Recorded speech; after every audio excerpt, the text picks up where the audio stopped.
back of the bookshelf.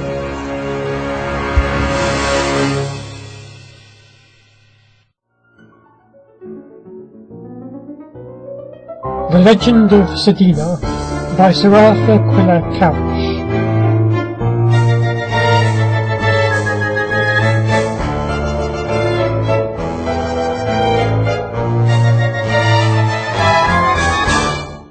A puff of northeast wind shot over the hill, detached a late December leaf from the sycamore on its summit, and swooped like a wave upon the roofs and chimney stacks below.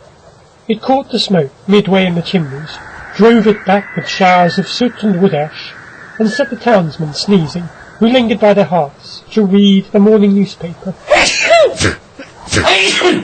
Its strength broken, it fell prone upon the main street, scattering its fine dust into fan-shaped fingers, then died away in eddies towards the south.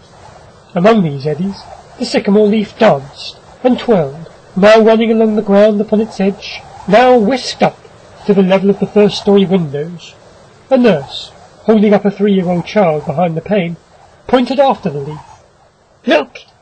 There goes Sir Dinar!"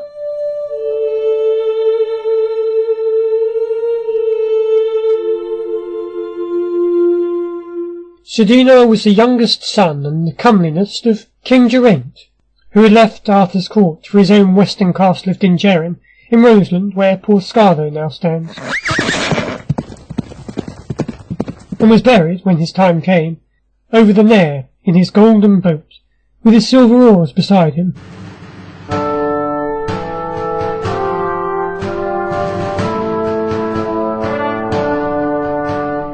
To fill his siege at the Round Table, he sent, in the lad's 16th year, this Dinar,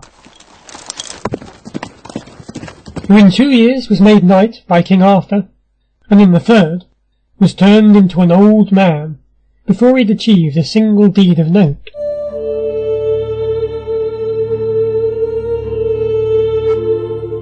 For on the 5th day after he was made knight, and upon the feast of Pentecost, there began the great quest of the Holy Grail, which took Sir Lancelot from the court, Sir Percival, Sir Bors, Sir Gawain, Sir Galahad, and all the flower of the famous brotherhood.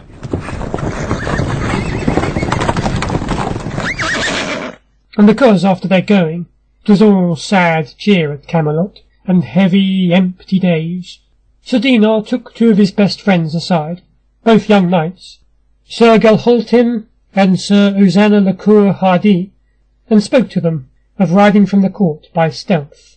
"For," he said, "we have many days before us, and no villainy upon our consciences, and besides are eager.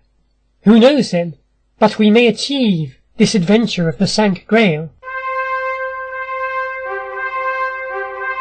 These listened, and imparted it to another, Sir Centrail, and the 4 rode forth, secretly one morning before the dawn, and set their faces towards the northeast wind.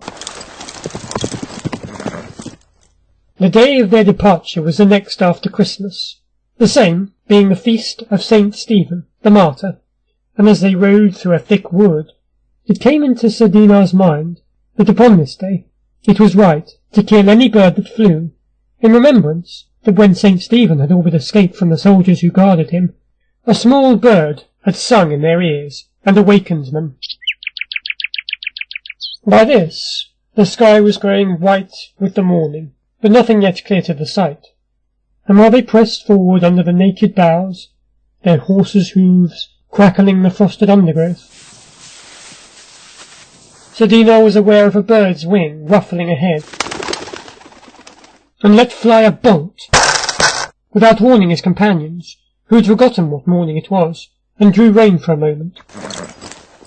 But pressing forward again, they came upon a gerfalcon, lying with long lunes tangled about his feet, and through his breast, the hole that Sir Dinar's bolt had made.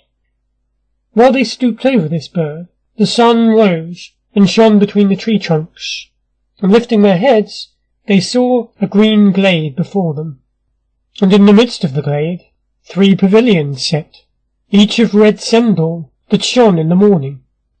In the first pavilion slept 7 knights.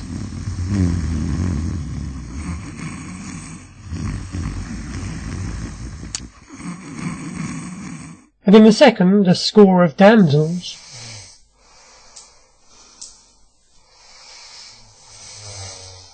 But by the door of the third stood a lady, fair and tall, in a robe of samite, who, as they drew near to accost her, inquired of them, "Which of you has slain my dear falcon?" And when Sir Dinar confessed and began to make his excuse, "Silly knight," said she, "who couldst not guess that my falcon, too, was abroad to avenge the blessed Stephen? Or dost thou think it was a hawk of all birds that sang a melody in the ears of his guards?" With that she laughed, as if pacified, and asked of their affairs, and being told that they rode in search of the Holy Grail, she laughed again, saying, "Silly knights, all that seek it before you be bearded, for 3 of you must faint and die on the quest. And you, sir," turning to Sir Dinar, "must many times long to die, yet never reach nearer by a foot." "Let it be as God will," answered Sir Dinar. "But hast thou any tidings to guide us?" "I have heard," said she, "that it was seen latest in the land of Gore, beyond Trentwater." And with her long white finger she pointed down a narrow glade that led to the northwest. So they thanked her, and pricked on, none guessing that she herself was King Urience's wife of Gore, and none other than Queen Morgan le Fay, the famous enchantress, who for loss of her dear falcon was lightly sending Sir Dinar to his ruin. So all that day they rode, 2 and 2, in the straight alley that she had pointed out, and by her enchantments she made the winter trees to move with them, serried close on either hand, so that though the 4 knights wist nothing of it, they advanced not a furlong for all their haste.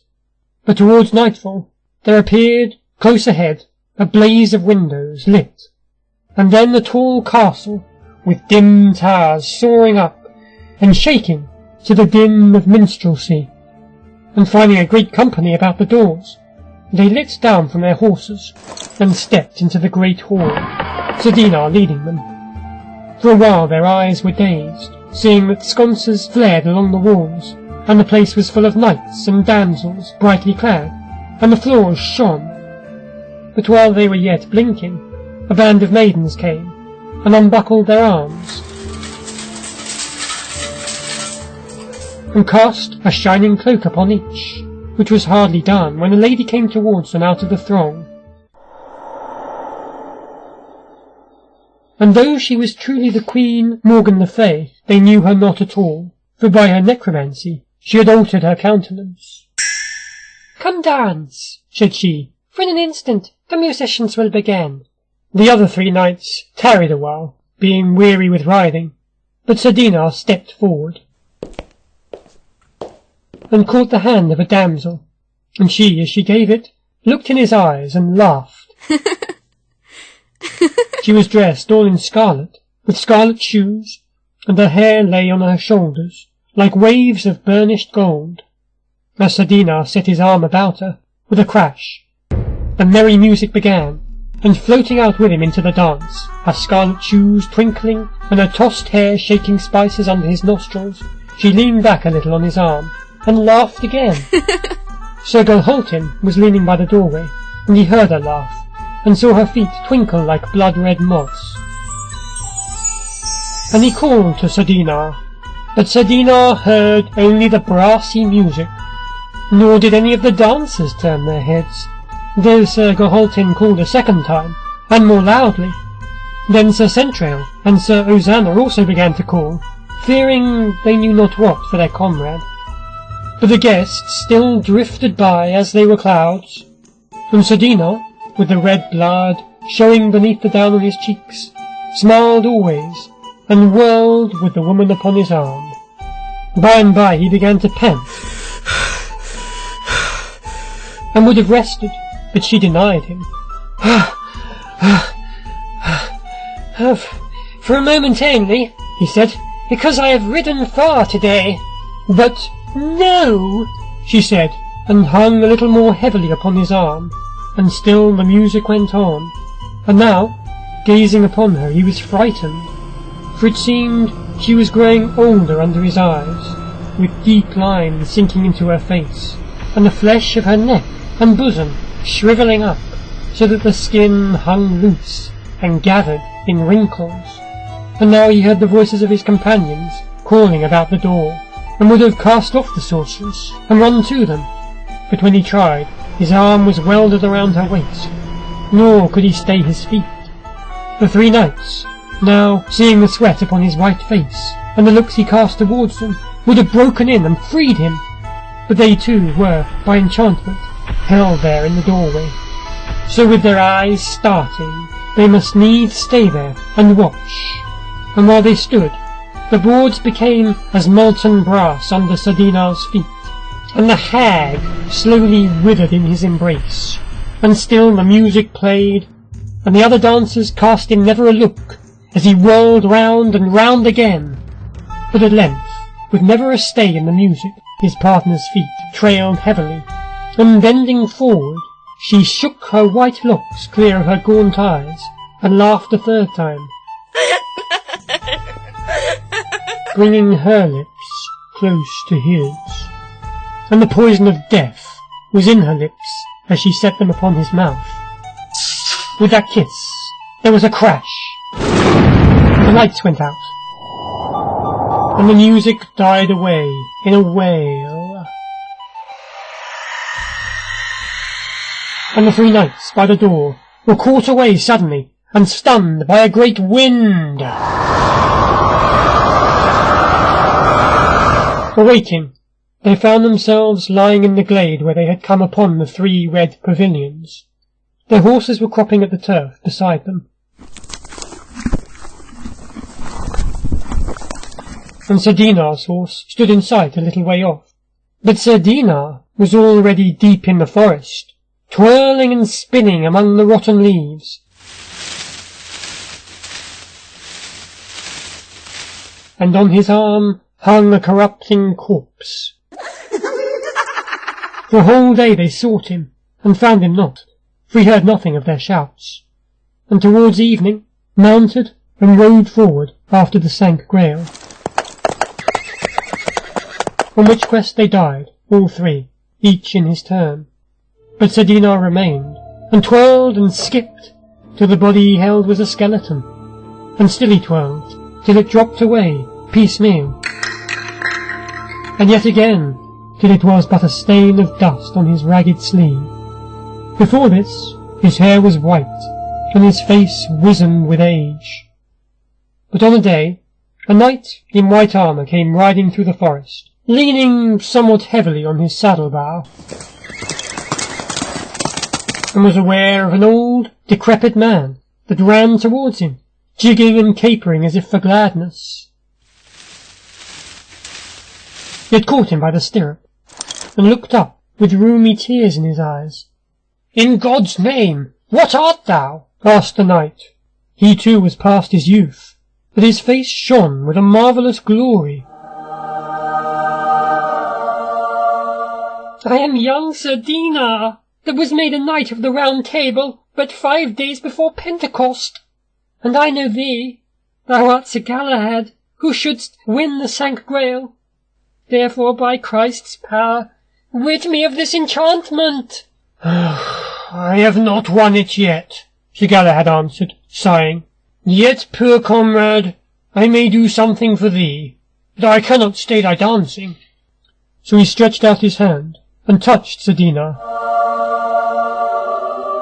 And by this touch, Sir Dinar became a withered leaf of the wood, and when mothers and nurses see him dancing before the wind, they tell this story of him to their children.